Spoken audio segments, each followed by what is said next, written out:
الرجيم بسم الله الرحمن الرحيم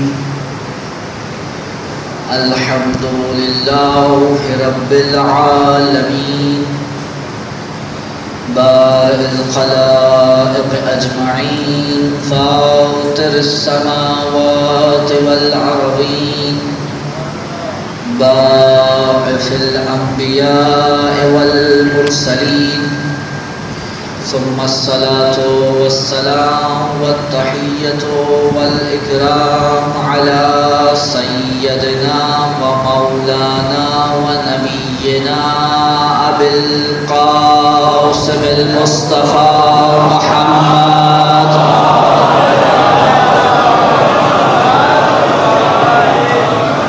وعلى أهل البيته الطيبين الطاهرين المعصومين المظلومين المنتجبين المنتخبين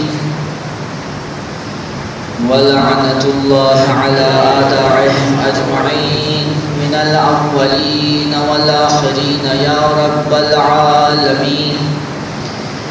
أما بعد فقد قال سبحانه وتعالى في محكم كتابه المجيد فأعوذ بالله من الشيطان الرجيم بسم الله الرحمن الرحيم وإذ ابتلى إبراهيم ربه بكلمات فأتمهن قال إني جاعلك للناس إماما قال ومن ذريتي قال لا ينال عهد الظالمين.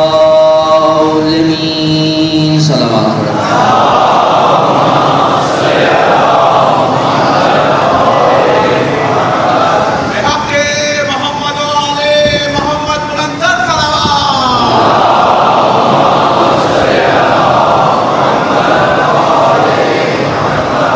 اپنی حاجات کی قبولیت کے لیے جہاں کہیں مومنین و مومنات آباد ہیں ان کی عزت مال جان آبرو کی حفاظت کے لیے امام وقت کے ظہور میں تعجیل کے لیے جو بیمار ہیں ان کی شفایابی کے لیے بالخصوص یافس ہاشمی بھائی کی جلد از جلد رہائی کے لیے ایک مرتبہ صلوات عنایت فرماتے ہیں.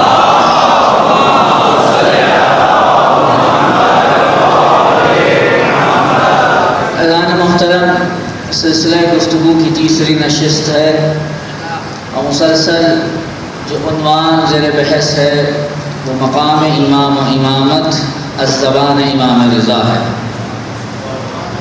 کل عرض کر چکا ہوں کہ امام رضا علیہ السلام صلوات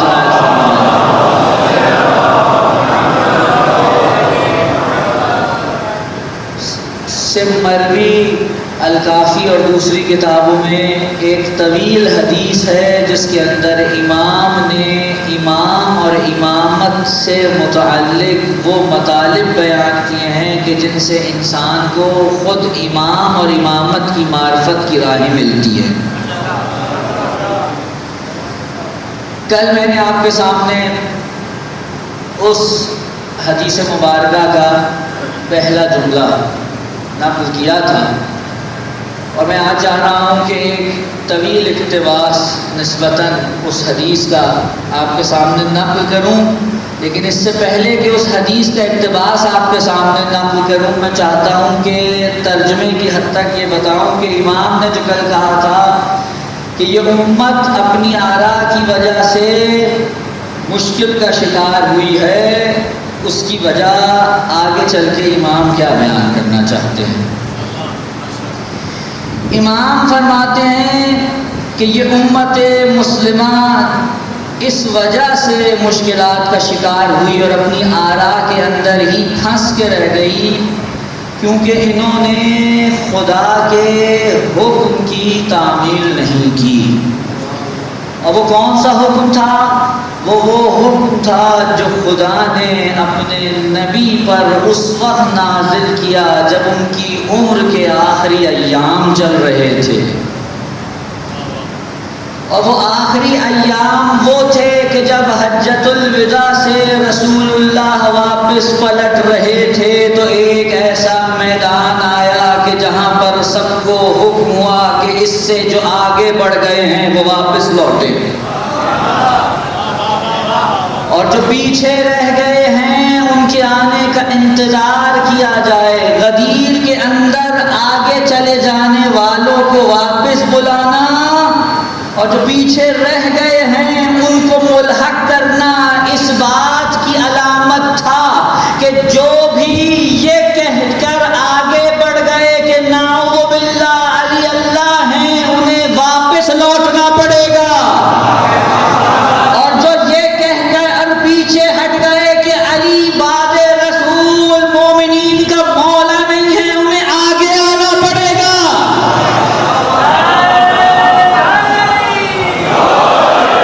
یہ غدیر کا اعلان ہے کہ نہ افراد ہوگی نہ تفریق، بلکہ مرکز غدیر بنے گا، وہاں آ کر سب کو رکنا پڑے گا۔ اگر غدیر کے مقام پر پڑاؤ نہیں ڈالا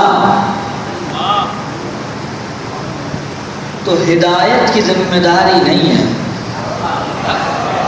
نجات کی ذمہ داری نہیں ہے۔ توجہ، ہدایت اور نجات اس کے لیے ہے جس نے غدیر میں پڑاؤ ڈالا ہو، جو رسول نے کہا اسے سنا ہو، سن کر اس پر عمل بھی کیا ہو۔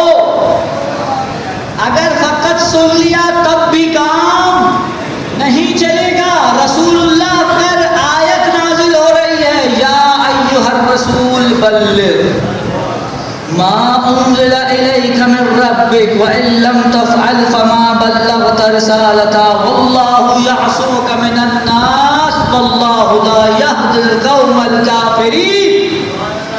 اے رسول، جو تم پر نازل ہو چکا اس سے پہلے اس کی تبلیغ کر دو۔ یعنی دوسرے لفظوں میں یوں کہہ لیجئے کہ خداوند عالم کی نگاہ میں اگر تبلیغ کے لیے جو بہترین سرنامہ کلام ہے وہ ولایت ہے۔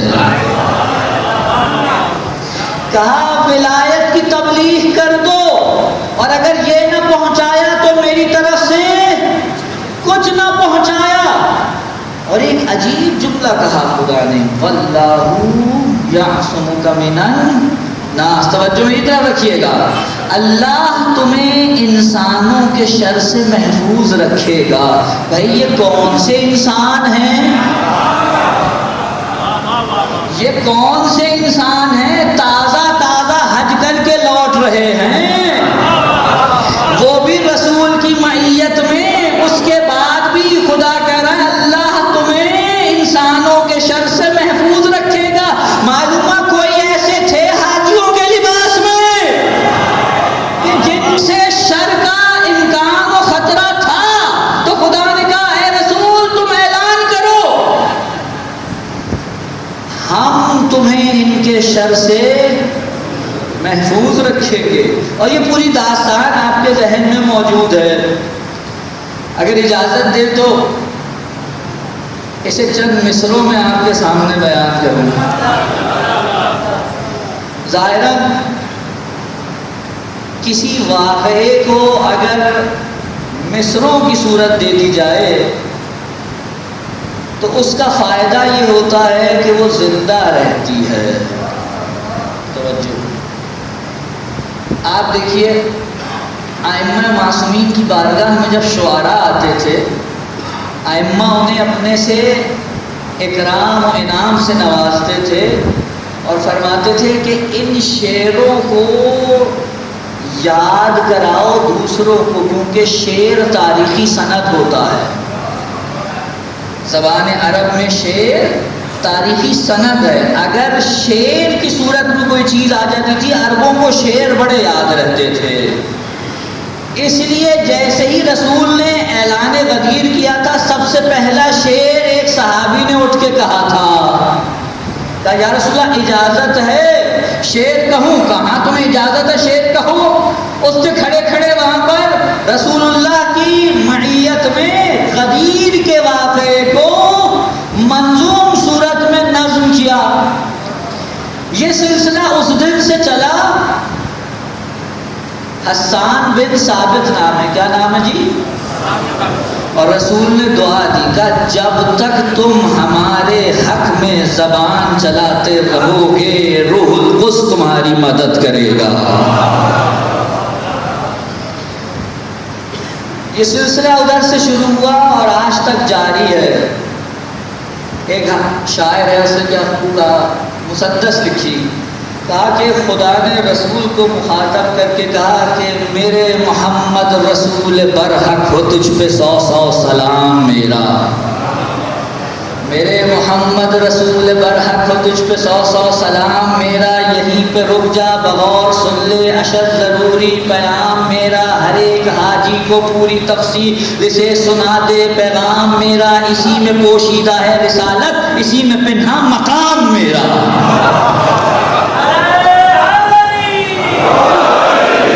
اسی میں پوشیدہ ہے رسالت، اسی میں پنہا مقام میرا. بلایا تھا جس غرض سے میں نے سواری بھجوا کے آسماں پر، رضا ہے میری وہ راز کھل جائے آنے واحد میں دو جہاں پر. نہ راستے میں کوئی رکاوٹ ہو، پہلے یہ انتظام کر لے. شجر حجر ہو نہ برگ و برگ ہو، ابھی سے یہ اہتمام کر لے. جو بڑھ گئے ہیں وہ واپس آئیں، اسی جگہ پر مقام کر لے. بلا کی گرمی دوپہر کو فلک کے نیچے قیام کر لے. یہاں جو موجود ہیں وہ سن لے، جہاں بھی جائیں وہاں بتا دیں. میں حکم دیتا ہوں جو بھی مل جائے اس کو یہ داستاں سنا دے.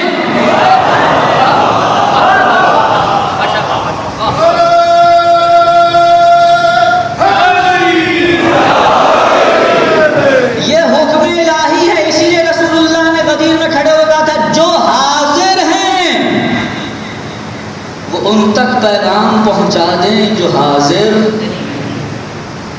نہیں ہیں. میں جانتا ہوں کئی دلوں میں یہ سنتے ہی انتشار ہوگا. میں جانتا ہوں کئی دلوں میں یہ سنتے ہی انتشار ہوگا. جگر میں شدت سے درد اٹھے گا، نظر میں گرد و غبار ہوگا. میں جانتا ہوں کئی دلوں میں یہ سنتے ہی انتشار ہوگا. نظر میں شدت سے درد اٹھے گا، نظر میں جگر میں شدت سے درد اٹھے گا، نظر میں گرد و غبار ہوگا. مگر نہ کچھ ان کا بس چلے گا، نہ مطلقاً اختیار ہوگا. جو شک کریں گے شقی بنیں گے، انہی پہ تو بے شمار ہوگا. جو شک کریں گے شقی بنیں گے، انہی پہ تو بے شمار ہوگا. نرالا منبر بنا کے حیدر کو آج اپنا وسیع بنا دے. پکڑ کے بازو بلند کر کے علی ہے مولا انہیں دکھا دے.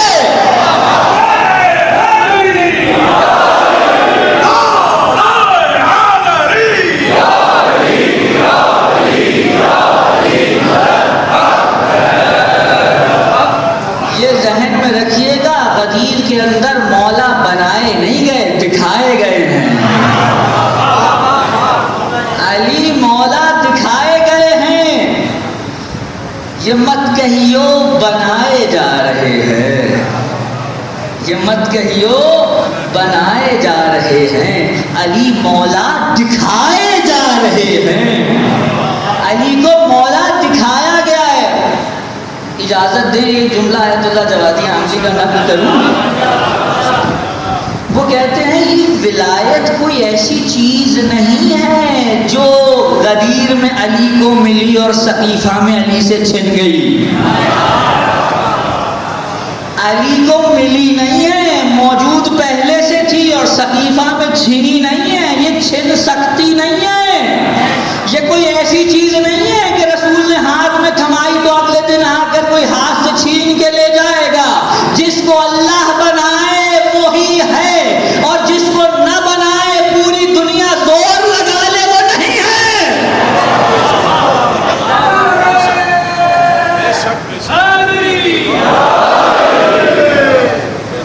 جسے اللہ نے بنایا وہ ہے. بھائی دیکھیے، اگر کوئی شخص آ کر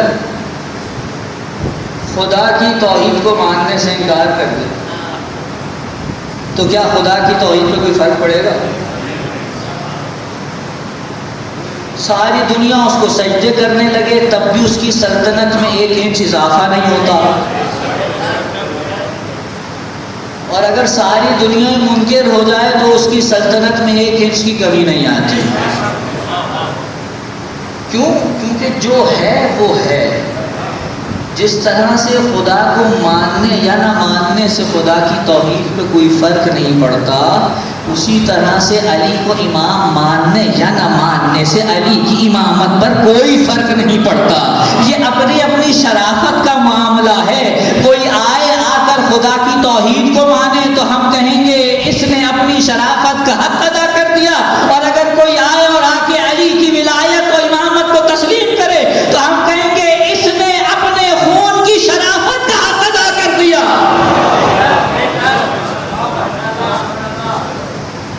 فرق نہیں پڑتا علی پر، کوئی مانے یا نہ مانے۔ اچھا یہاں ایک کلامی اگر اجازت دیں بحث کر لوں۔ اب ایک سوال ہوا یہ جی، رسول اللہ نے علی کو مولا بنایا؟ ہاں جی بنا دیا۔ تو اگر علی کو مولا بنایا تھا تو فائدہ تو کوئی نہیں ہوا۔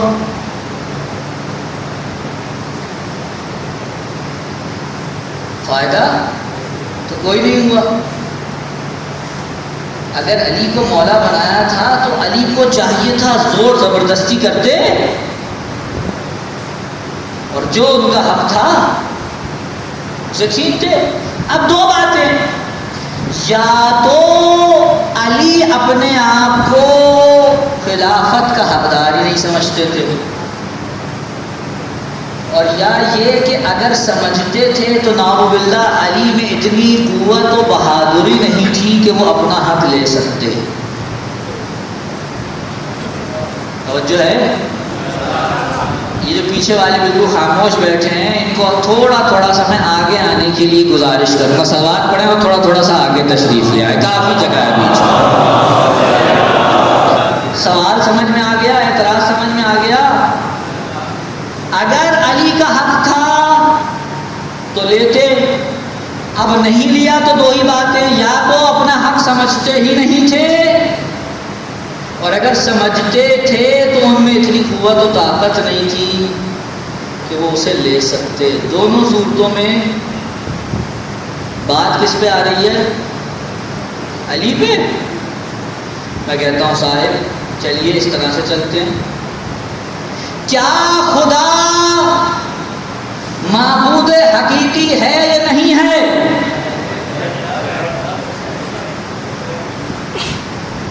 ہے۔ تو اگر وہ اپنے آپ کو معبود حقیقی سمجھتا ہے تو ہر ایک سے سجدہ کروا لے۔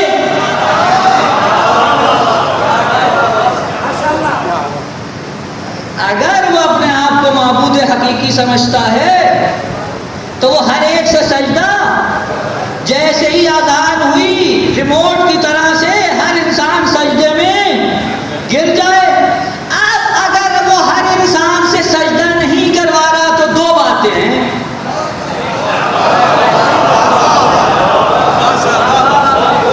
یا تو نعوذ باللہ وہ خود کو عبادت کے قابل نہیں سمجھتا، یا اس میں یہ قدرت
مرضی سے آؤ، اپنی مرضی سے آؤ، تاکہ پتہ تو چلے کہ کس کا دل کدھر کو جا رہا تھا۔ غدیر کے میدان میں مبارکبادوں کے باوجود بھی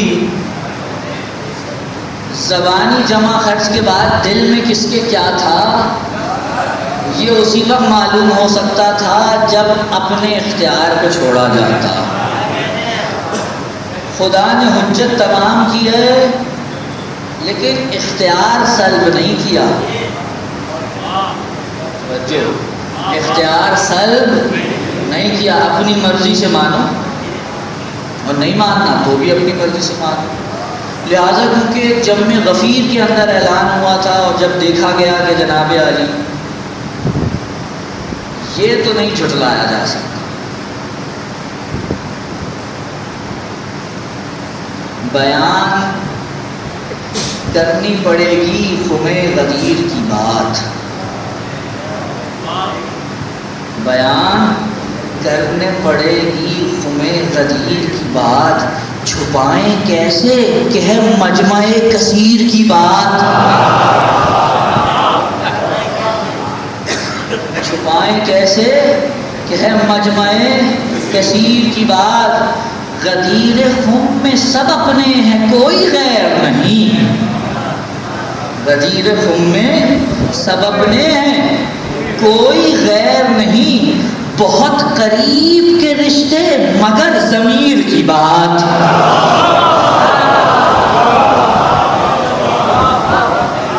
بہت قریب کے رشتے مگر ضمیر کی بات، کریں تو کیا کریں فطرت بدل نہیں سکتی۔ اب یہاں فطرت کو غریزے کے معنی میں لے لیجئے گا، وہ آج پوری جو تقریر کر کے آیا ہوں اس کے بعد میں یہ جملہ کہنا لازمی سمجھتا ہوں۔ استاد قمر جلالی نے اس کو ایسے باندھا، یہاں فطرت کو غریزے کے معنی میں لے لیجئے گا، عادت کے معنی میں لے لیجئے گا۔ کریں تو کیا کریں فطرت بدل نہیں سکتی، کچھ آب و گل کی خرابی ہے کچھ خمیر کی بات،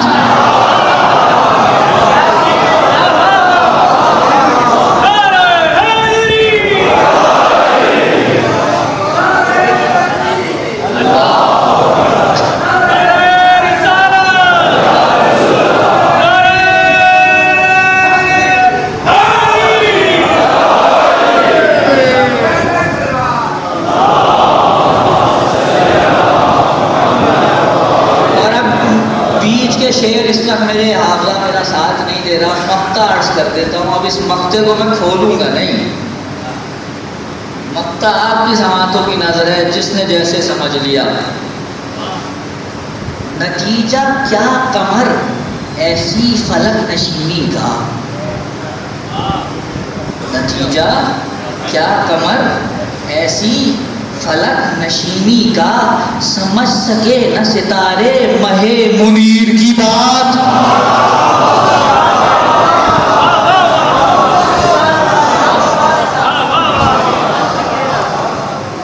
سمجھ سکے نہ ستارے مہ منیر کی بات۔ تو خیر میں عرض کر رہا تھا کہ مجمع کثیر کی بات تھی، چھپایا نہیں جا سکتا تھا، لہذا چھپانے کی کوشش بھی زیادہ نہیں کی گئی۔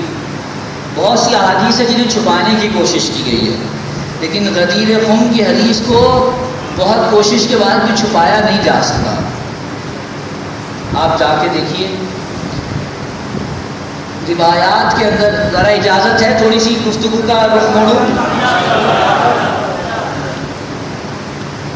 یہ حدیث غدیر، من کنتو فہذا اللہم وعلا من وعلاه ومن اعدا من اعدا ومن وانصر من نصر واخذل من خذل۔ یہ حدیث توجہ چاہتا ہوں، مختلف افراد نے اپنی تحقیق کے مطابق مختلف لکھی ہے۔ علماء نے لکھا ہے، ابن عقدہ ایک ان کی کتاب تھی الولایہ، اور باقی کتابوں کے حوالے سے لکھتے ہیں کہ یہ حدیث کم و بیش 200 سے 350 کے درمیان فقط صحابیوں سے مروی ہے. توجہ توجہ. کتنے جی؟ اور 110 راویوں کے نام وہاں ان کی احادیث کے علامہ امینی نے اپنی کتاب الغدیر میں درج کیے. 110 راوی کم از کم میں بات کر رہا ہوں، اس سے زیادہ ہے. جس حدیث کو روایت کریں اسے کوئی چھپا سکتا ہے؟ صحابیوں کی بات ہو رہی ہے سرکار، بعد والوں کی نہیں. تو صحابیوں کے بعد آ کے صحابیوں سے روایت کریں گے، وہ تو اور زیادہ ہیں. خود صحابی 110 صحابی الغدیر کے اندر احادیث موجود ہیں. اور کیا کمال پایا ہے. یہاں روک کے ذرا تذکرہ کر لوں علامہ امینی کا. اپنی زندگی دے دی اس کتاب کو انہوں نے. 16 جلدوں میں اب جو یہ کتاب مرتب ہوئی ہے، جس کی 11 جلدوں کا اردو میں ترجمہ آپ کو ملتا ہے، اس کے دیباچے میں معلوم کیا لکھتے ہیں؟ فرماتے ہیں اس کتاب کو لکھنے کے لیے میں نے 10,000 کتابوں کو اول سے آخر تک پڑھا ہے، جن میں وہ کتابیں بھی ہیں جو بہار الانوار کی طرح 110 جلدوں پر مشتمل ہے، جن میں وہ کتابیں بھی ہیں جو تاریخ ابن عساکر کی طرح سے 40 سے زیادہ جلدوں پر مشتمل ہیں، جن میں وہ کتاب بھی ہے کہ جو کنز العمال کی طرح سے 40 سے زیادہ جلدوں پر مشتمل ہے، جن میں وہ کتاب بھی ہے کہ جو مسند احمد ابن حنبل کی طرح سے 40 سے زیادہ جلدوں پر مشتمل ہے. کیا کہہ رہے ہیں؟ 10,000 کتابوں کو اول سے لے کر آخر تک پڑھا ہے. اور کیا کیا علی نے ان کو مرتبے عطا کیے. اب روک رہا ہوں میں یہاں پہ، علماء حقہ کا تذکرہ ضروری ہے تاکہ پتہ چلے کہ علی کی ولایت کا اقرار کرنے کے بعد ذمہ داری کم نہیں ہوتی، بڑھ جاتی ہے.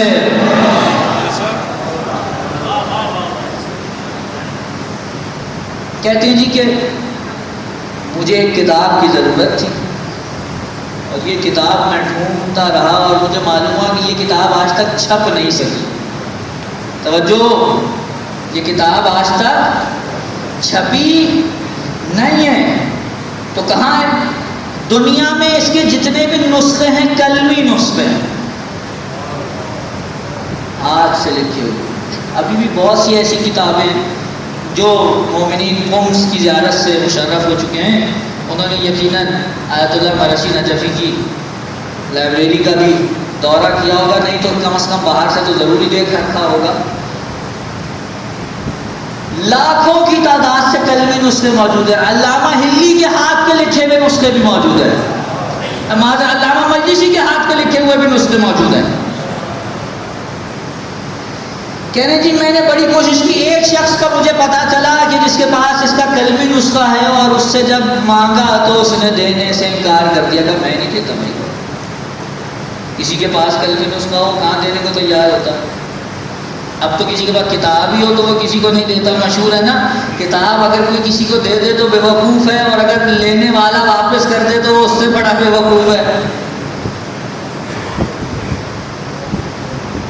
بہرحال یہ کہتے ہیں جی کہ میں امیر المومنین کے حرم میں پہنچا، اور پہنچنے کے بعد میں کھڑا تھا، ساتھ دیکھا ایک عرب آیا. توجہ، یہ واقعہ آپ کے لیے بہت ضروری ہے. ساتھ دیکھا ایک عرب آ کے کھڑا ہوا اور اس نے مولا علی کو مخاطب کر کے ایک عجیب جملہ کہا یا علی نعوذ باللہ، اگر تم مرد ہو تو میرا یہ کام کرو. سن رہے ہیں جملے؟ اگر تم، میرے لیے تو یہ برداشت کرنا بہت مشکل تھا کہ امیر المومنین کی بارگاہ میں کیا جسارت کر رہا ہے. اس سے پہلے کہ میں اس سے کچھ کہتا اس نے یہ جملہ کہا اور چلا گیا. میری طبیعت بڑی مزمحل ہو گئی، یہ کیا کہہ کے گیا. 2-4 روز کے بعد میں دوبارہ وہیں کھڑا تھا، کیونکہ ان کی عادت تھی روزانہ حرم جا کے پوری زیارت جامع کبیرہ کی تلاوت کیا کرتے تھے۔ میں کھڑا تھا، آ کے اس ساتھ وہ مرد دوبارہ آ کے کھڑا ہوا اور اس نے پھر مولا علی کو مخاطب کر کے کہا، یا علی تم واقعا مرد ہو۔ کیا کہا؟ یا علی۔ یہ معرفت کے درجوں کی وجہ سے ہے، علی کو مخاطب کرنے کا یہ انداز نہیں ہے، لیکن اگر وہاں کوئی آ جائے تو امیر المومنین جانتے ہیں کسی کو اپنے در پہ رکھے رہو یہ جائے گا نہیں، لیکن کس کو فوراً دینا ہے، اگر نہیں دیا تو اس نے فوراً سے یو ٹرن لے لینا ہے، لہٰذا انہیں معلوم ہے کسے دینا ہے فوراً اور کسے نہیں دینا ہے۔ امیر المومنین کی بارگاہ میں کہتے ہیں جیسے اس نے یہ کہا میں سمجھ گیا اس نے جو کہا تھا وہ ہو گیا۔ میری آنکھوں سے اشک جاری ہو گئے، مولا میں اتنے دنوں سے آ کے آپ کی بارگاہ میں ہاتھ جوڑ رہا ہوں کہ مجھے وہ کتاب چاہیے، کام بھی میرا نہیں ہے آپ کا ہے،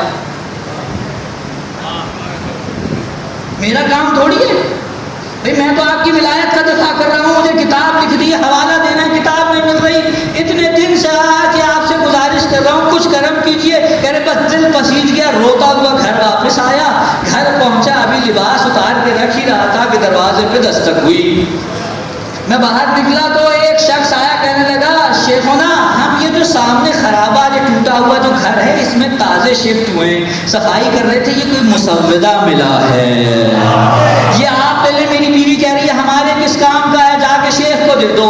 اب جب انہوں نے اس پہ سے دھول ہٹا کے اس کو کھولا تو وہی کلمی نسخہ تھا جو چاہیے تھا۔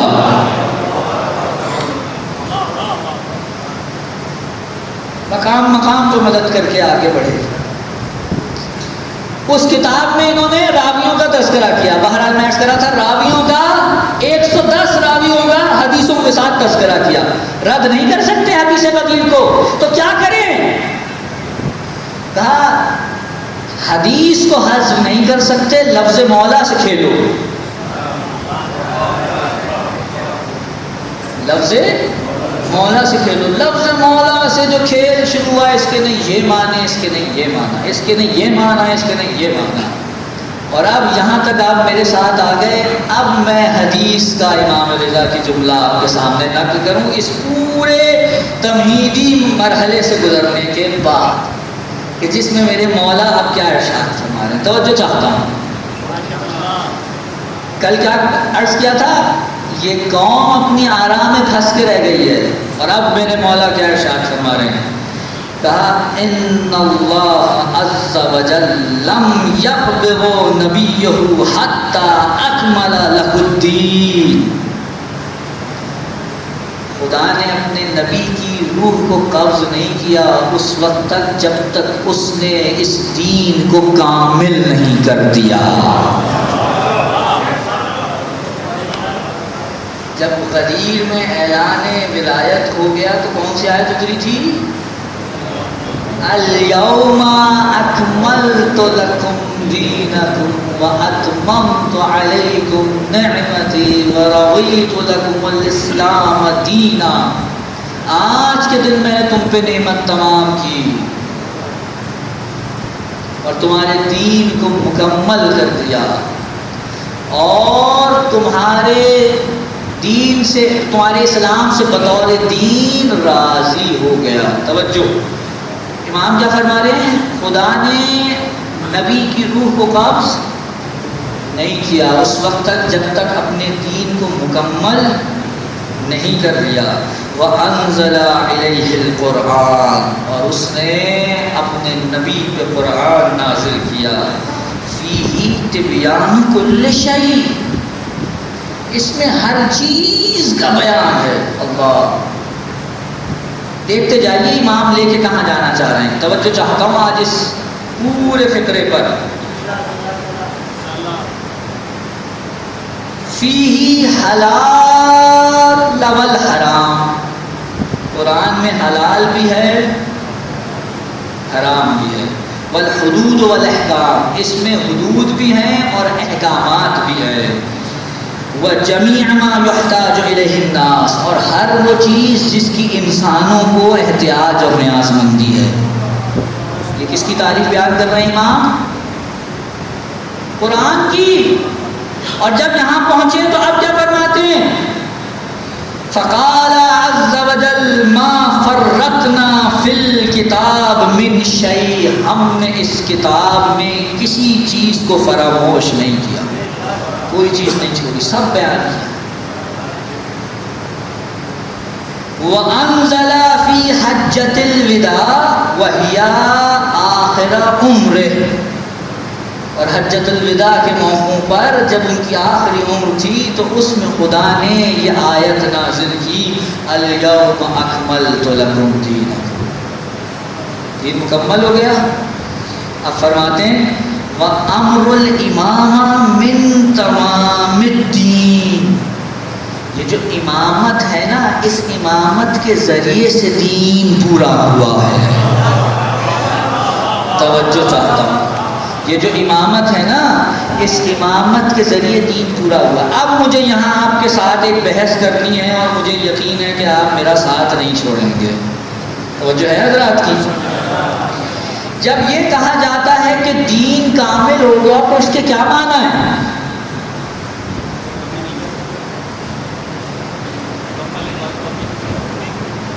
اچھا، رسول اللہ کا ایک لقب ہے جس کو میں اپنے خطبے میں بھی بیان کرتا ہوں. وہ کیا ہے جی؟ خاتم. یہ خاتم ہے یا خاتم؟ یہ قرآن کی آیت میں خاتم ہے، خاتم نہیں ہے. ولیکن رسول اللہ و خاتمن نبیین. توجہ چاہتا ہوں، کیا فرق ہے خاتم اور خاتم میں؟ کوئی فرق ہے؟ کیا فرق ہے؟ خاتم کہتے ہیں ختم کرنے والے کو. مثلا آپ 1,24,000 افراد کو ایک قطار میں کھڑا کر دیں، جو سب سے آخر میں کھڑا ہوگا وہ خاتم ہے. لیکن خاتم سے جدا ہے. انگوٹھی کو عربی میں خاتم کہتے ہیں. توجہ، انگوٹھی کو عربی میں کیا کہتے ہیں؟ خاتم. کیوں؟ کیونکہ اس زمانے میں دستخط کی جگہ انگوٹھی پر جو مہر ہوتی تھی، اس مہر کو تحریر کے آخر میں ثبت کیا جاتا تھا، اور یہ ثبت کرنا اس بات کی دلیل تھی کہ یہاں پر تحریر ختم بھی ہوئی ہے اور مکمل بھی. جہاں امضا ہو جائے، جہاں دستخط ہو جائے، جہاں مہر لگ جائے، یہ مہر لگنا اس بات کی دلیل تھی کہ یہ تحریر نہ فقط یہ کہ ختم ہو گئی ہے بلکہ مکمل ہو گئی ہے. اس میں جتنا کچھ آنا تھا آ چکا، اب اس کے بعد نہیں ہے. یہ مہر اس بات کی دلیل ہے. رسول اللہ خاتم نہیں خاتم ہے، یعنی وہ کہ جس پر شریعتیں ختم تو ہوئی ہیں لیکن اس طرح کے ختم ہونے کے ساتھ ساتھ کامل بھی ہوئی ہیں.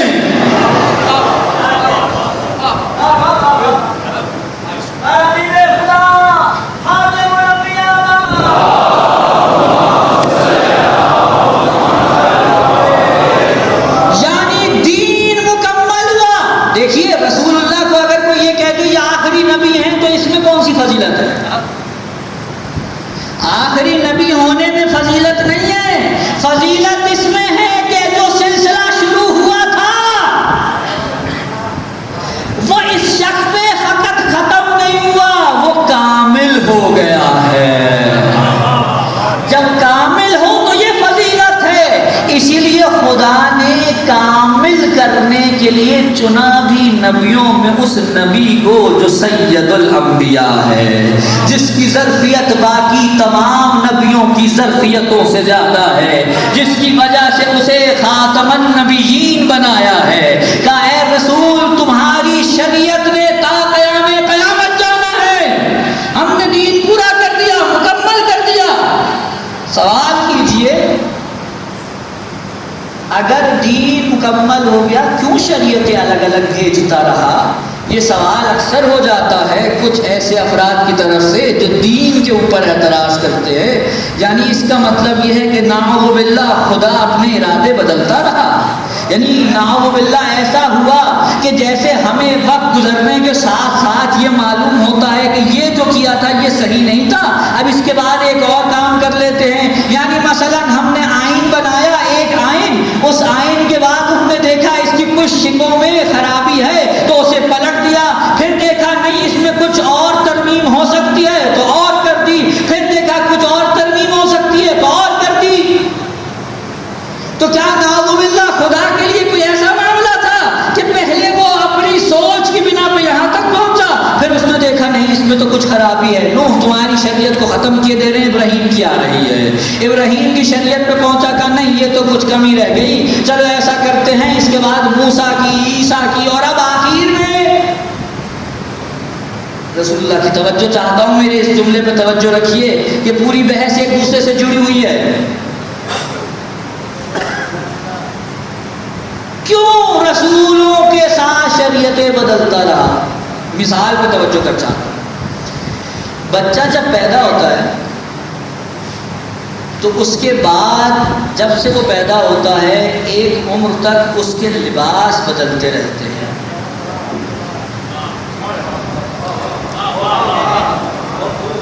توجہ ہے؟ کبھی کسی نے یہ کہا کہ یہ جو 2 دن کے بچے کو لباس پہنا رہے ہو یہ 12 سال کے بچے کو کیوں نہیں پہناتے؟ فوراً پلٹ کے بندہ کہے گا کیسی باتیں کر رہے ہو، اس وقت اس کا قد اتنا تھا، اب اس کا قد بڑا ہو گیا ہے۔ تو جیسے جیسے قد بڑھتا چلا جاتا ہے لباس بدلتا چلا جاتا ہے۔ ہاں ایک مدت اور ایک عمر ایسی آتی ہے کہ اب قد بڑھنا ختم ہو جاتا ہے تو لباس وہیں پہ آ کے رک جاتا ہے۔ بوسیدگی کی وجہ سے بدلا جائے تو الگ بات ہے، قد کے بڑے چھوٹے ہونے کی وجہ سے پھر نہیں بدلا جاتا۔ توجہ ہے؟ اگر لمبا ہو جائے تو بدلا جائے گا ورنہ نہیں بدلا جائے گا۔ خدا نے جب انسان کے لیے شریعتیں بھیجنا شروع کی تو پہلے اس کی عقل کا قد چھوٹا تھا،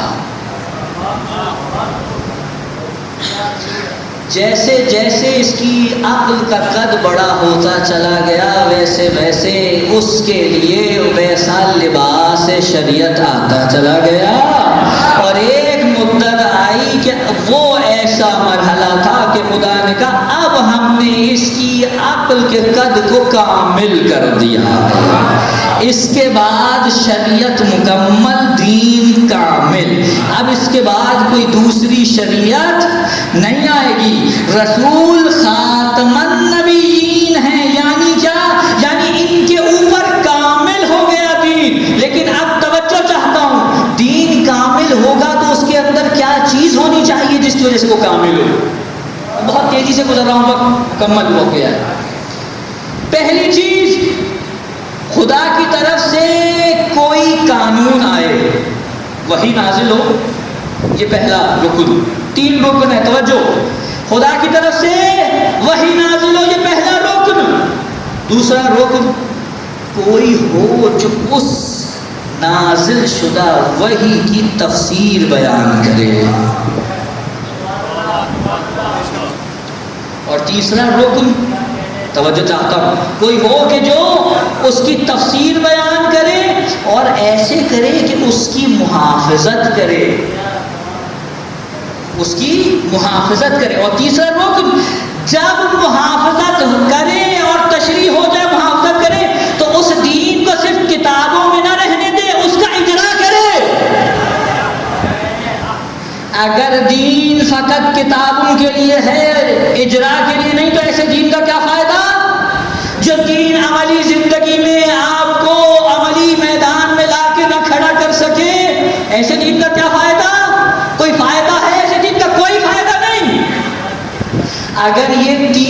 مرحلے دین میں ہوں تو دین کامل ہے۔ رسول اللہ کے اوپر وحی نازل ہوئی قرآن کی صورت میں، نہیں میں جملے بدلتا ہوں، خدا نے کہا میری یونیورسٹی ہے، کورس میرا ہوگا، یونیورسٹی میری ہے، نصاب میں بناؤں گا۔ کا نصاب کیا ہے پروردگار؟ کا نصاب قرآن ہے، قانون قرآن ہے۔ کا پروردگار نصاب تو نے بنایا ہے، یونیورسٹی تیری ہے، دین تیرا ہے، تو پھر استاد کہاں سے آئے گا؟ کہا استاد بھی میں دوں گا، یہ آ کر تشریح کرے گا، یہ آ کر بیان کرے گا، یہ آ کر اسے تحریف سے بچائے گا۔ اگر دین کو تحریف سے نہ بچایا جائے تو وہی ہوگا جو تورات و انجیل کے ساتھ ہو چکا ہے۔ پروردگار دین تیرا، نصاب تیرا، استاد تیرا، جب تک رسول موجود ہیں وہ وہاں سے نصاب لا رہے ہیں، مسلمانوں کو نصاب بھی دے رہے ہیں، ساتھ خود استاد بھی ہیں، لیکن مسئلہ یہ ہے یا رسول اللہ آپ جائیں گے تو آپ کے بعد اس یونیورسٹی کو کون چلائے گا؟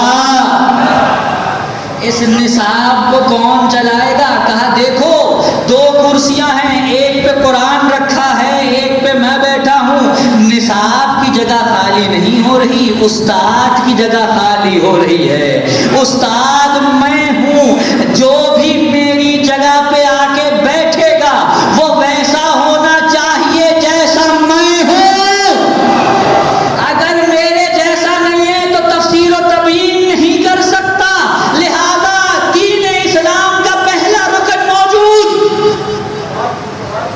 قرآن نازل ہوا، قانون نازل ہوئے، دوسرا رکن اس کی تفسیر ہو، اس کی تبیین ہو، اس کی محافظت ہو۔ جب تک رسول موجود کیا حفاظت بھی ہوئی، تبیین بھی ہوئی، اور رسول نے اجرا بھی کیا یا نہیں کیا؟ رسول نے عملی زندگیوں میں دین کو اجرا کیا۔ اب جب رسول جا رہے ہیں، رسول جب جا رہے ہیں کوئی انتظام کر کے جا رہے ہیں یا ایسے ہی جا رہے ہیں؟ بھائی اب آج کل تو سیلون وغیرہ کھل گئے ماشاءاللہ، بہت بڑے بڑے۔ مجھے یاد ہے بچپن وغیرہ میں ایسا ہوتا تھا، کبھی کہیں سے گزریں تو بیچارے جو بال کاٹنے والے ہوتے تھے نائی حضرات، وہ کیا کرتے تھے، ایک درخت جس کو دیکھا کہ اس کا تنا بڑا مضبوط ہے اور اس کی چھاؤں بہت زیادہ ہے، اس کے نیچے بیچارے وہ اپنا ایک شیشہ لگایا چند پتھروں کے اوپر، اور سامنے کرسی رکھی اور دو کینچیاں اور دو کنگے اور اس طرح جو بھی ان کا ساز و سامان ہوتا تھا وہ اسے لے کے اس کے نیچے بیٹھ جاتے تھے۔ اب ذرا 2 لمحے کے لیے فرض کریں ایک بیچارہ نائی کھڑا ہو کے کام کر رہا ہے، اور اسے اچانک سے فون آ جائے کہ بھائی تمہیں فوراً فلاں جگہ پہ پہنچنا ہے اور دیر نہیں کرنی، کیونکہ کسی کی زندگی موت کا مسئلہ ہے، تمہیں فوراً واپس لوٹنا ہے، دیر نہیں ہو سکتی اس میں۔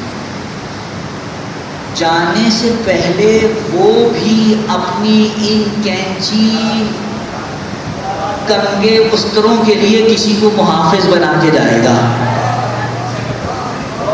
مجھے نہیں پتا آپ میرے ساتھ ہیں یا نہیں ہیں،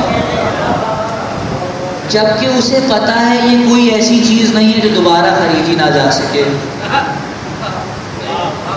یہ میں بازار سے جا کے دوبارہ خرید سکتا ہوں، اگر کوئی چوری کر کے لے گیا تو میں یہ دوبارہ سے خرید سکتا ہوں، لیکن جاتے جاتے جو اس کے اعتماد کا بندہ ہوگا اس کو کہا بھائی میں جا رہا ہوں، اس کی محافظت کرنا۔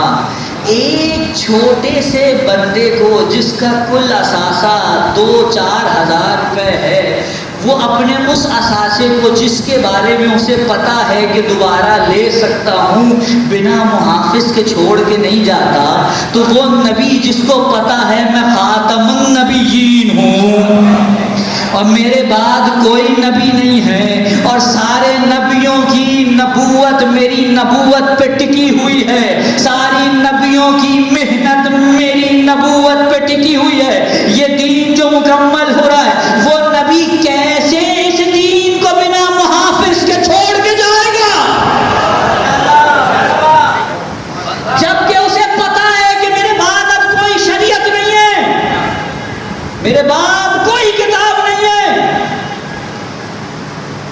یہ جو غدیر کو خدا نے کہا نا میں نے دین کامل کیا کہا ہی اس لیے ہے کیونکہ خدا نے غدیر میں اس چیز کا اعلان کیا ہے جس کے بعد دین محفوظ ہو گیا۔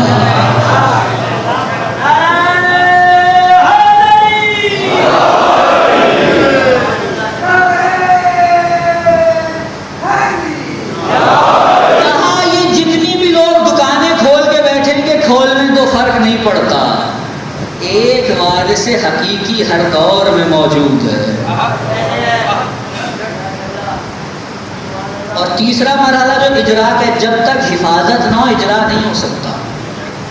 اگر ظاہری طور پر علی کو 4-5 سال کے لیے آنے دیا اجرا ہوا، نہیں کہ حسن کو آنے دیا، حسن سے لے کر امام حسن عسکری علیہ السلام تک نہیں آنے دیا، وہ حق اجرا ادا نہیں ہوا، لیکن خدا نے کہا اصل محفوظ ہے، آئے گا ایک جو آ کر اس دین کو ویسے ہی جاری کرے گا جیسے پہلے محمد نے کیا تھا۔ اگر یہ 3 رکن موجود ہے کسی دین میں تو وہ کامل ہے، ہم دعویٰ کر سکتے ہیں دین مکمل ہوا۔ غدیر کو ایسے ہی اتنا مرتبہ حاصل نہیں ہے کہ یہ عیدوں میں سب سے بڑی عید ہے، اس دن خوشی مناؤ۔ کیوں اس دن کامل ہوا دین؟ کیونکہ خدا نے بندوبست کیا ہے کہ رسول تم جا رہے ہو ٹھیک ہے، لیکن تمہارے بعد ہم بندوبست کر رہے ہیں۔ یہ جو تم نے علی کا ہاتھ بلند کر کے کہا من کنت مولا ہو وہذا علی مولا، در حقیقت یہ دین کی حفاظت کا انتظام و بندوبست ہے، دین محفوظ ہے، اس کا بیان کرنے والا موجود ہے۔ اسی لیے جو لوگ زبردستی آئے تھے وہ جب پھنستے تھے تو جاتے اسی در پہ تھے، جو اصلی بیان کرنے والے کا در تھا اس کے علاوہ کہیں جا نہیں سکتے۔ اور علی نے بھی مقام مقام پہ ان کی باتوں کے جواب دیے۔ میرا کوئی ہو، میری کوئی ایک دفعہ بات نہ مانے اور بعد میں آ کے مجھ سے کہے کہ یہ مسئلہ بتاتے ہوئے کہوں گا بھائی بات میری مانتے نہیں ہو، میرا حق دبا کے بیٹھے ہوئے مسئلے مجھ سے پوچھنے آ جاتے ہو، شرم آنی چاہیے۔ لیکن علی نے کبھی ایسا نہیں کہا، نہ علی نے کہا نہ اولاد علی نے کہا۔ کیوں؟ کیونکہ ان کے دل میں درد تھا، انہیں معلوم تھا میراث ہماری ہے، ان کے دل میں درد تھا، انہیں معلوم تھا میراث ہماری ہے۔ اس کو بالکل یوں لے لیجئے، وہ واقعہ تو آپ نے سن رکھا ہے نا، 2 مائیں لڑتی ہوئی آئی تھی علی کے پاس، اور جب فیصلہ نہیں ہو رہا تھا تو کیا ہوا؟ علی کہا جاؤ کمبر تلوار لاؤ، آدھا کرو، آدھا اسے دے دو اور آدھا اسے دے دو۔ جیسے ہی یہ ہوا تو کیا معاملہ ہوا؟ جو اصل ماں تھی وہ دستبردار ہو گئی، اس نے کہا جہاں بھی رہے لیکن رہے۔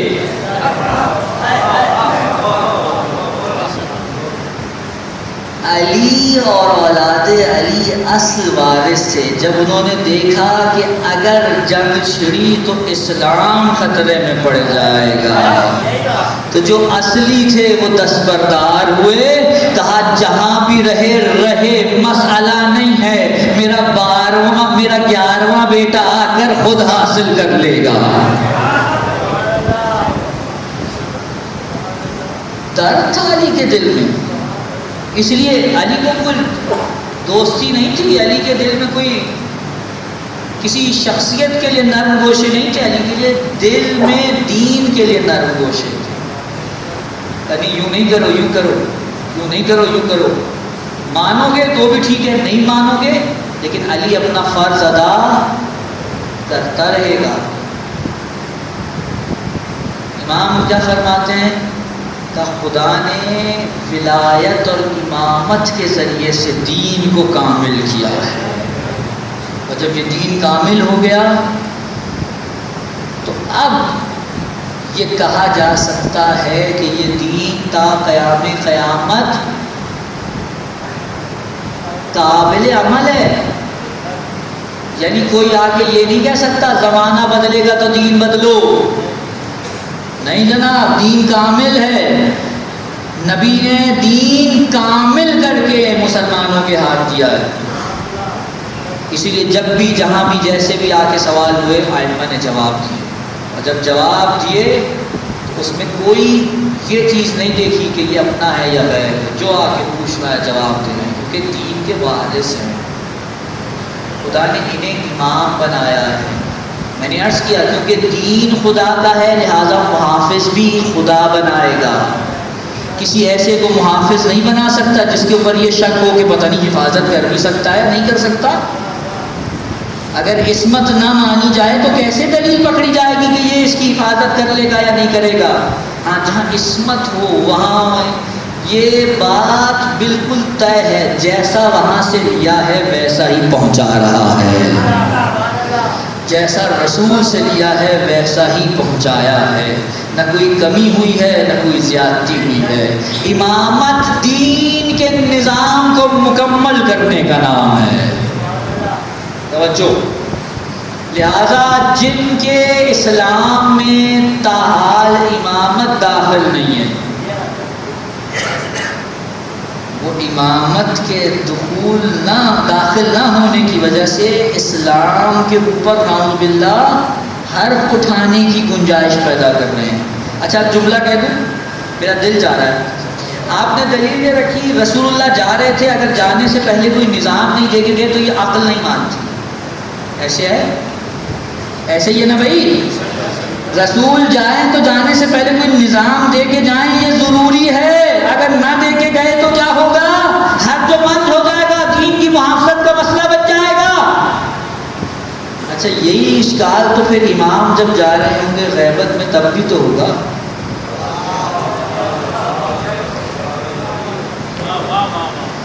بھائی رسول دنیا سے جا رہے ہیں، کوئی نظام دے کے نہ جائیں تو کیا ہوگا دین کا؟ اور امام میں زمانہ غیبت میں جا رہے ہیں اور کوئی نظام نہ دے کے جائیں تو کیا ہوگا دین کا؟ تو بس جملہ سن لیجئے، رسول جب دنیا سے جا رہے تھے تو جو نظام دے کے گئے وہ نظام امامت و ولایت تھا، اور جب امام غیبت میں جا رہے تھے تو جو نظام دے کے گئے وہ نظام نیابت تھا۔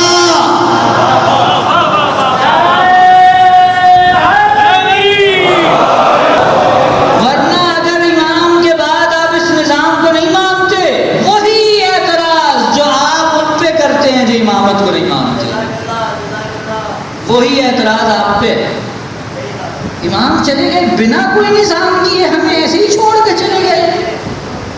آپ کا نظام حدیث ہے، حدیث ہر بندے کی بس کی بات ہے، ہر بندے کے بس کے ہو گئے۔ کتنے تو ایسے عربی جاننے کے باوجود بھی حدیث نہیں سمجھ سکتے، اگر فقط عربی جان لینے سے قرآن و حدیث سمجھ میں آتی تو سارے عرب مفسر ہوتے۔ اس کے پیچھے سلسلہ ہے، نظام بنایا گیا ہے، دین ایسے ہی نہیں چھوڑا گیا، اپنی حاجتوں اور اپنی دلی خواہشات کی بنا پہ کہ جو چاہے جیسے چاہے دین کے اندر بنا لینا، نظام چھوڑ کے گئے امام۔ اور اس نظام کو، اس دین کے نظام کو، میں جملہ کہہ رہا ہوں، ابھی آتے ہوئے بھی میں اپنے برادر سے گفتگو کر رہا تھا، اس دین کے نظام کو حفاظت بخشنے کے لیے ائمہ نے جو ایک اور انتظام کیا، اس نظام کا نام عزاداری حسین ابن علی ہے۔ کہا یہ عزاداری، توجہ میری جانب رکھیے گا، یہ عزاداری یہ دین کی حفاظت کا انتظام ہے، اس میں آؤ بیٹھو، حسین کے نام پہ پیغام خدا و رسول و امامت سنو، جو ان سے منسلک ہیں ان کا دین محفوظ ہے، جو ان سے منسلک ہیں وہ اپنے عقیدے میں سالم ہیں، لہذا اس کو توڑنے کے لیے استعمال نہیں کریں، اس کو جوڑنے کے لیے استعمال کریں۔ حسین نے بڑی قربانیاں دی ہیں، بس آپ کی رحمت تمام کروں۔ آج میرے بھائی جو مرثیہ پڑھ رہے تھے انہوں نے 2 شہزادوں کا ذکر کیا.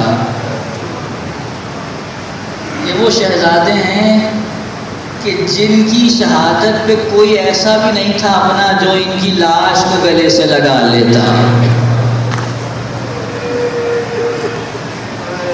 کوئی نہیں تھا.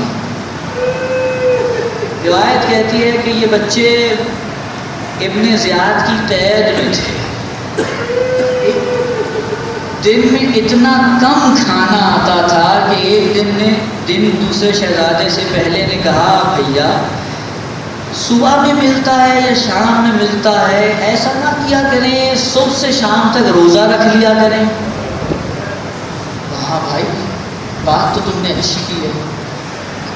شام کے وقت ایک شخص آتا ہے اور آ کر کھانا دے کے چلا جاتا ہے. چھوٹے نے کہا بھیا ایسا کرتے آج اس کو اپنا تعارف کراتے ہیں، ہو سکتا ہے یہ ہمارے حال پہ رحم کھا لے. کہا بھائی اس کوفے میں کون ہم پہ رحم کھائے گا؟ کہ نہیں اگر کرانے میں کیا حرج ہے. کہا ٹھیک ہے. جب وہ آیا تو ایک شہزادے نے اس کا ہاتھ پکڑا. کہا بھائی تجھ سے ایک بات کرنی ہے، شیخ تجھ سے ایک بات کرنی ہے. کہا بولو. کہا کیا تم رسول اللہ کو جانتے ہو؟ کہا ہاں بالکل جانتا ہوں. کہا اگر رسول اللہ کو جانتے ہو تو پھر تو ان کے بھائی علی کو بھی جانتے ہوگے. ہاں علی کو بھی جانتا ہوں. کہا علی کو جانتے ہو تو ان کے بھائی عقیل کو جانتے ہو؟ کہاں عقیل کو بھی جانتا ہوں. کہا عقیل کا ایک بیٹا تھا مسلم. کہاں وہی جس کو اس کوفے میں شہادت کے بعد پیروں میں رسی باندھ کے گلی گلی کشاں کشاں پھرایا گیا. کہا لیکن تم یہ سارے نام کیوں لے رہے ہو؟ کہا ہم اسی مسلم کے یتیم ہیں. یہ جملہ سنا ایک مرتبہ وہ تو پیروں پہ گر گیا. کہا یہ کیا مذہب ہوا؟ میں فاطمہ کو کیا جواب دوں گا؟ میں رسول کو کیا جواب دوں گا؟ یہ سادات کے گھرانے کے بچے میری قید میں رہے. کہا دیکھو میں تمہیں آزاد کر دوں گا، میرے ساتھ جو ہوتا ہے وہ مجھے پرواہ نہیں ہے، میں تمہیں آزاد کر دوں گا. رات کو آؤں گا کسی پہر تمہیں آزاد کر دوں گا. وہ رات کو آیا لے کے نکلا. میں مختصر کر رہا ہوں. لیکن نکلا کہنے لگا دیکھو وہ سامنے قافلہ جا رہا ہے مدینے، ان کے ساتھ ساتھ ہو جاؤ، یہ مدینے پہنچا دیں گے. ان بچوں کو کیا معلوم اب مدینے میں کوئی نہیں رہ گیا. مدینے والے تو کربلا میں سرکار اجاڑ بیٹھے.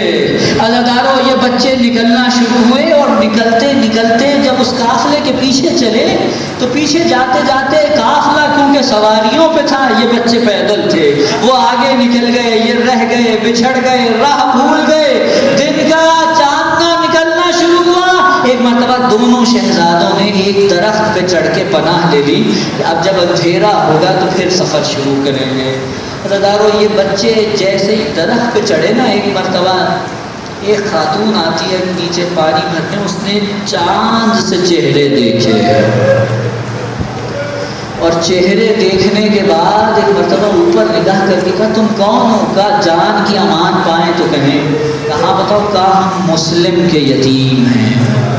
یہ جملہ سنا. کہا چلو میری مالکن مومنہ ہے، وہ تمہارے جانے کا بندوبست کر دے گی. بچے گھر آ گئے. عزادارو گھر پہنچے. گھر پہنچنے کے بعد اس مومنہ نے اچھا لباس پہنایا، کھانا کھلایا. اس کے بعد کہنے لگی آقا زادو میرا جو شوہر ہے نا اس سے میں آپ کو امان میں نہیں پاتی، آپ کو رات اس کوٹھری میں گزارنی پڑے گی، یہاں رہ لیجئے. عزادارو رات ہو گئی. وہ شخص نشے میں دھت شراب کے گھر پہنچا اور نہیں معلوم کیا کیا بکتا رہا اور گھر آ کے بیوی سے کہتا ہے کہاں ہیں وہ بچے مسلم کے جنہیں میں پوری دن ڈھونڈتا رہا ہوں. میری ساری دن کی محنت اکارت ہو گئی لیکن بچے نہیں مل رہے. حضرت مومنہ کہتی ہے ارے کیوں فاطمہ کے دل کی بد دعائیں لیتا ہے؟ وہ بچے سادات سے ہیں، چھوڑ دے. کہا نہیں، بڑا انعام رکھا گیا ہے ان بچوں کے اوپر. عزادارو یہ جملہ سنا جا کے سو گیا. رات کے وقت کسی پہر میں اس کے کان میں رونے کی آواز آئی. جو رونے کی آواز سنی تو ایک مرتبہ اٹھا کہنے لگا یہ بچوں کی آواز کہاں سے آ رہی ہے؟ ہمارے گھر میں تو اتنے چھوٹے بچے نہیں ہیں. کہا پڑوس سے آ رہی ہوگی. کہا نہیں، گھر سے آواز آ رہی ہے. عزادارو ماجرا یہ ہوا شہزادے سو رہے تھے کہ رات میں سوتے بھیا میں نے بابا کو خواب میں دیکھا ہے۔ کہا میں نے بھی خواب میں دیکھا ہے۔ کہا تم نے کیا دیکھا، پہلے تم بتاؤ۔ کہا میں نے دیکھا ہے بابا مولا علی اور رسول اللہ کی بارگاہ میں بیٹھے ہیں اور کہہ رہے ہیں مسلم بچوں کو کہاں نرگیا میں چھوڑ آئے، جاؤ اپنے بچوں کو لے آؤ۔ یہ باتیں ہوئی، بچے ایک دوسرے سے گلے مل کر رونے لگے۔ یہ اندر داخل ہوا، اس نے دیکھا، کہا تم کون ہو؟ کہا ہم مسلم کے یتیم ہیں۔ یہ بتانا غضب ہو گیا، اس لعین نے زلفوں میں ہاتھ ڈالا، شہزادوں کو کھینچتا ہوا باہر لایا، منہ پہ تماچے مارنا شروع کیے۔ روایت کہتی ہے گھر کے صحن میں اس جگہ لا کے باندھ دیا رسیوں سے جہاں جانوروں کو باندھتا تھا۔ صبح کا وقت آیا، اس نے بچوں کو لیا، عزادارو اس نے بچوں کو لیا اور اپنے ساتھ لے کے چلا نہر کے کنارے۔ کہتا ہے ان کو زندہ نہیں لے کے جاؤں گا۔ کہا کیوں؟ کہا اس لیے اگر رستے میں کسی نے چھین لیا تو میرا انعام ضائع ہو جائے گا۔ عزادارو نہر کے کنارے پہنچا، ایک مرتبہ کہا بتاؤ پہلے کسے قتل کروں؟ یہ اہل بیت کے گھرانے کے بچے کہنے لگے رک جا، 2 رکعت نماز پڑھنے دے، ذرا بارگاہ الہی میں 2 رکعت نماز پڑھنے دے۔ نماز تمام ہوئی، کہا پہلے کس کو ماروں؟ بڑے نے چھوٹے کی گردن پہ گردن رکھ دی، کہا میرے سامنے میرے بھائی کو نہیں مارنا۔ چھوٹا کہہ رہا نہیں میرے سامنے میرے بھائی کو نہیں مارنا۔ عزادارو ابھی یہ باتیں چل رہی تھی، اس لعین نے وار کیا، بڑا شہزادہ شہید ہوا۔ اس نے سر اٹھایا، لاشان نہر میں پھینک دیا، دوسرے کی گردن پہ وار کیا، شہزادہ شہید ہوا، لاشاں اس نے نہر میں پھینک دیا۔ روایت کہتی ہے نہر میں لاشیں گئے اور ایک دوسرے سے گلے میں باہیں ڈال کے نہر کی مخالف سمت میں چلنا شروع ہوئے۔ جو لوگ جا چکے انہوں نے دیکھا ہے، کہاں کوفہ، کہاں مسیب، ان بچوں کا لاشا تیرتا ہوا مسیب تک پہنچا، کسی نے نکال کے دفنا دیا۔ یہ لعین سر لے کے دربار میں پہنچا، سروں کو سامنے رکھا اور کہا اے امیر تیرے قیدیوں کا سر لے آیا ہوں، بس آخری جملہ، تیرے قیدیوں کا سر لے آیا ہوں۔ عزادارو سر سامنے رکھے، ابن زیاد نے کہا ان پہ خاک و خون اتنی ہے پہچانے نہیں جاتے، کوئی انہیں دھو کے لائے تو میں پہچانوں یہ وہی بچے ہیں یا کوئی اور بچے ہیں۔ عزادارو سر دھو کے لائے گئے، جب سامنے رکھے گئے نا، ابن زیاد جیسا شقی شخص ایک مرتبہ اپنی جگہ سے اٹھ کے کھڑا ہو گیا، کہنے لگا ارے میں نے ان بچوں کو پہلے بھی دیکھا تھا، ان کے چہرے تو بڑے چمکتے دمکتے تھے، یہ کیا ہوا؟ تو